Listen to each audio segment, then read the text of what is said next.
বগুড়া জেলা কারাগারের ছাদ ফুটো করে দেয়াল টপকে পালানোর ৪৫ মিনিটের মধ্যে মৃত্যুদণ্ডপ্রাপ্ত ৪ আসামিকে গ্রেপ্তার করেছে পুলিশ। এ ঘটনায় কারা কর্তৃপক্ষের কোনো গাফিলতি কিংবা নিরাপত্তা ত্রুটি খতিয়ে দেখতে ৬ সদস্যের তদন্ত কমিটি গঠন করা হয়েছে।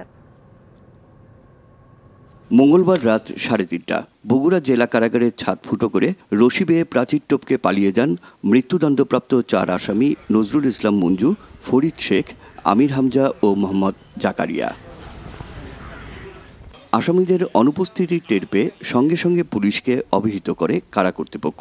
পালিয়ে যাওয়ার প্রায় ৪৫ মিনিটের মধ্যেই কারাগারের পাশের এলাকা চেলোপাড়া চাষিবাজারের মাছের আড়ত থেকে ৪ আসামিকেই গ্রেপ্তার করা হয়। পরে তাদের গোয়েন্দা কার্যালয়ে নিয়ে জিজ্ঞাসাবাদ করে পুলিশ।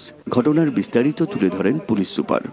তাদের যে বেডশিট ছিল সেগুলোকে তারা এক ধরনের সিঁড়ির মতো ব্যবহার করে তাদের যে প্রিজন সেলের যে ছাদের একটি প্রান্ত সেটি এক পাশে সেটিকে ফুটো করে তারা সেখান থেকে তারপর জেলখানার পাঁচিল টপকে তারা পালিয়ে যাওয়ার চেষ্টা করে এবং পরবর্তীতে আমাদের যে পুলিশ দল তারা তাদেরকে গ্রেপ্তার করে। কারাগারের ছাদ ফুটো করে ৪ আসামি পলায়নের ঘটনা তদন্তে ৬ সদস্যের তদন্ত কমিটি গঠন করা হয়েছে। এডিএম সাহেব পুলিশকে নির্দেশনা দেওয়া হয়েছে পুরো সদর থানা এবং আমাদের এই যে কারাগারের বাউন্ডারিতে যারা আছে এবং আশেপাশের এই এলাকাগুলোকে আমরা নিরাপত্তা চৌকি বসাই দিয়েছি।